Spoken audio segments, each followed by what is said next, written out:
नमस्कार। GS prime की daily current affairs में आपका स्वागत है। चलिए शुरू करते हैं आज का सेशन।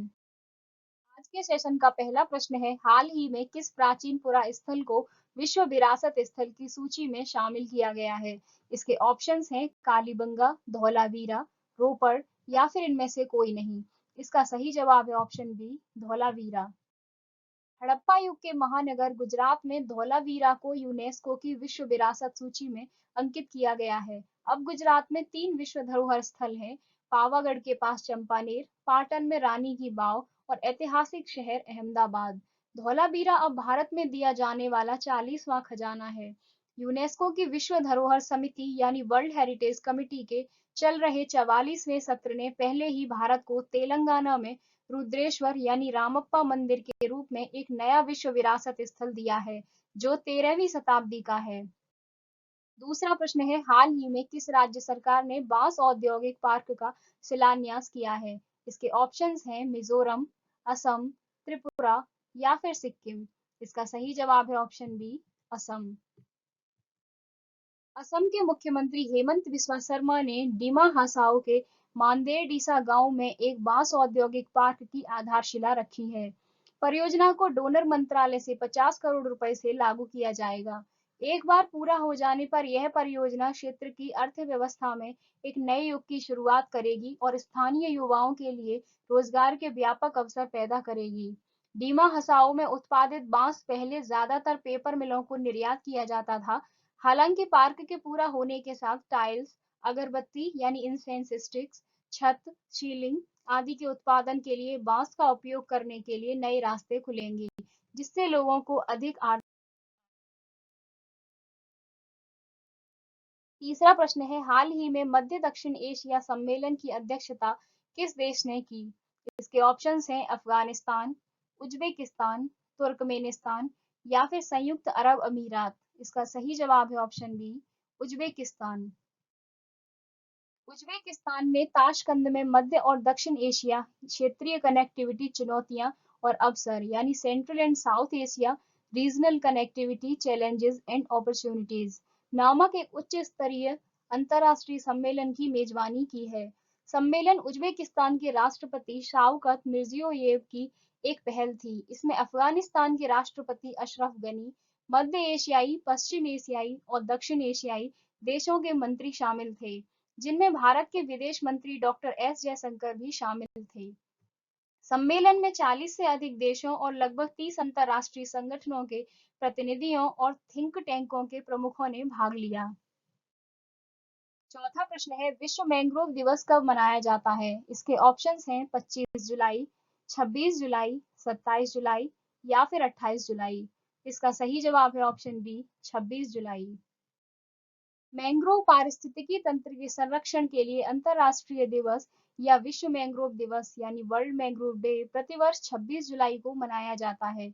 यह दिन मैंग्रोव पारिस्थितिक तंत्र के महत्व के बारे में एक अद्वितीय, विशेष और कमजोर पारिस्थितिकी तंत्र यानी a unique, special and vulnerable ecosystem के रूप में जागरूकता बढ़ाने और उनके स्थायी प्रबंधन, संरक्षण और उपयोग के लिए समाधान को बढ़ावा देने के लिए मनाया जाता है। 2015 में संयुक्त राष्ट्र शैक्षिक, वैज्ञानिक और सांस्कृतिक संगठन यानी UN educational, scientific and cultural organization यानी यूनेस्को के सामान्य सम्मेलन द्वारा इस दिन को अपनाया गया था।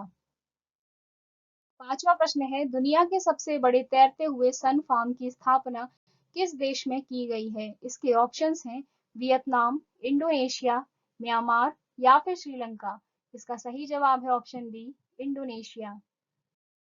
सिंगापुर के संगसीप ग्रुप ने पड़ोसी इंडोनेशियाई शहर बॉटम में दुनिया के सबसे बड़े फ्लोटिंग सोलर फार्म और ऊर्जा भंडारण प्रणाली यानी एनर्जी स्टोरेज सिस्टम के निर्माण के लिए $2 बिलियन खर्च करने की योजना बनाई है, जो इसकी अक्षय ऊर्जा उत्पादन क्षमता को दोगुना कर देगा।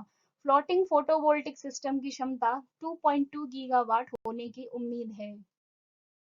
छठवां प्रश्न है, हाल ही में बीएस येदियुरप्पा ने अपने पद से इस्तीफा दे दिया, वह किस राज्य के मुख्यमंत्री थे? इसके ऑप्शंस हैं केरल, कर्नाटक, तमिलनाडु या फिर आंध्र प्रदेश। इसका सही जवाब है ऑप्शन बी, कर्नाटक। कर्नाटक के मुख्यमंत्री बीएस येदियुरप्पा ने 26 जुलाई 2021 को शीर्ष पद से अपने इस्तीफे की घोषणा की जब उनकी सरकार ने 2019 में सत्ता में आने के बाद राज्य में 2 साल पूरे किए। 78 वर्षीय येदियुरप्पा, जिन्हें अक्सर उनके आद्याक्षर बीएसवाई द्वारा बुलाया जाता था, आद्याक्षर बीएसवाई ने कर्नाटक के 19वें मुख्यमंत्री के रूप में कार्य किया।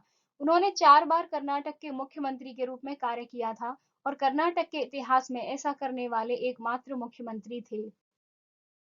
7वां प्रश्न है, गोल्डन राइस रोपड़ को मंजूरी प्रदान करने वाला पहला देश कौन सा बन गया है?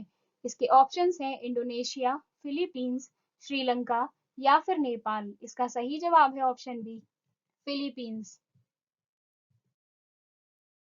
फिलीपींस आनुवांशिक रूप से संशोधित गोल्डन राइस के व्यावसायिक उत्पादन के लिए अनुमोदन प्राप्त करने वाला दुनिया का पहला देश बन गया है, जो बचपन के कुपोषण यानी मेल न्यूट्रिशन को कम करने में मदद करने के लिए पोषक तत्वों से भरपूर चावल की एक किस्म है।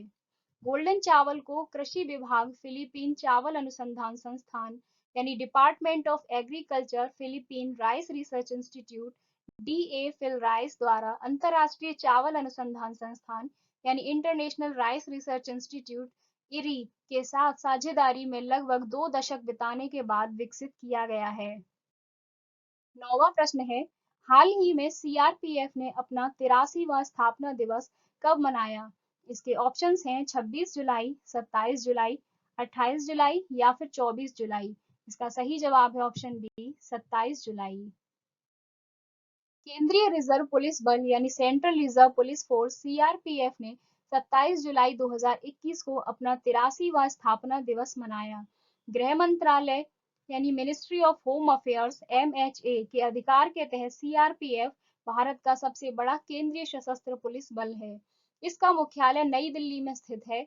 यह 27 जुलाई 1939 को क्राउन रिप्रेजेंटेटिव्स पुलिस के रूप में अस्तित्व में आया। भारतीय स्वतंत्रता के बाद यह 28 दिसंबर 1949 को सीआरपीएफ अधिनियम के अधिनियमित होने पर केंद्रीय रिजर्व पुलिस बल बन गया। 10वां प्रश्न है, हाल ही में कौन सा देश अंतरराष्ट्रीय सौर गठबंधन में शामिल हो गया? इसके ऑप्शंस हैं फ्रांस, स्वीडन, जर्मनी या फिर ईरान।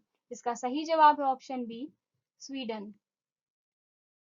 स्वीडन ने अंतरराष्ट्रीय सौर गठबंधन यानी इंटरनेशनल सोलर अलायंस आईएसए के लिए रूपरेखा समझौते की पुष्टि की है और अब वैश्विक मंच का सदस्य है, जो भारत की एक पहल है जिसका उद्देश्य अक्षय ऊर्जा यानी रिन्यूएबल एनर्जी और सतत विकास यानी सस्टेनेबल डेवलपमेंट को बढ़ावा देना है।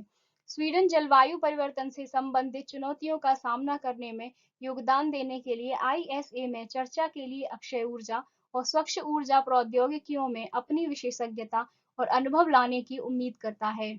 आईएसए का मुख्यालय गुरुग्राम में है तथा इसकी स्थापना 30 नवंबर 2015 को हुई थी। आईएसए की स्थापना पेरिस, फ्रांस में हुई थी तथा इसके महानिदेशक अजय माथुर हैं।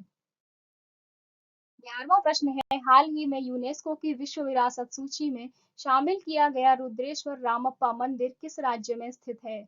इसके ऑप्शंस हैं आंध्र प्रदेश, तेलंगाना, तमिलनाडु या फिर केरल। इसका सही जवाब है ऑप्शन बी, तेलंगाना। तेलंगाना में वारंगल के पास मुलुगु जिले के पालमपेट के में काकतीय रुद्रेश्वर मंदिर, जिसे रामप्पा मंदिर भी कहा जाता है, यूनेस्को की विश्व धरोहर समिति के 44वें सत्र के दौरान यूनेस्को की विश्व विरासत सूची में अंकित किया गया है। इस नवीनतम प्रेरण के साथ भारत में 39 विश्व धरोहर स्थल स्थित हैं। रुद्रेश्वर मंदिर का निर्माण 1213 ईस्वी में काकतीय साम्राज्य के शासनकाल के दौरान किया गया था।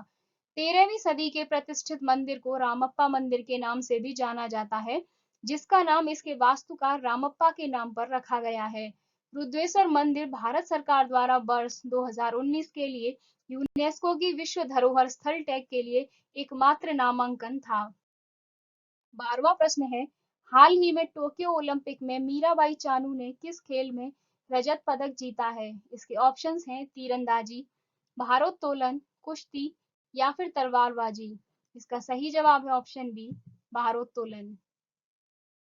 मीराबाई चानू ने रजत पदक जीता और महिला 49 किलोग्राम वर्ग में 2020 टोक्यो खेल में ओलंपिक पदक जीतने वाली पहली भारतीय बनी।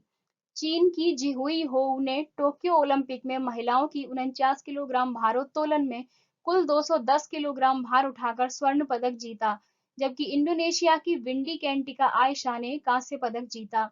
चानू महिलाओं के 49 किलोग्राम वर्ग में कुल 202 किलोग्राम भार उठाने में सफल रही और कर्णम मल्लेश्वरी के बाद ओलंपिक पदक जीतने वाली दूसरी भारतीय भारोत्तोलक बन गईं। मीराबाई चानू ने क्लीन एंड जर्क में 115 किलोग्राम की सफल लिफ्ट के साथ एक नया ओलंपिक रिकॉर्ड दर्ज किया। 13वां प्रश्न है, हाल ही में कारगिल विजय दिवस कब मनाया गया? इसके ऑप्शंस हैं 25 जुलाई, 26 जुलाई, 27 जुलाई या फिर 28 जुलाई। इसका सही जवाब है ऑप्शन बी, 26 जुलाई।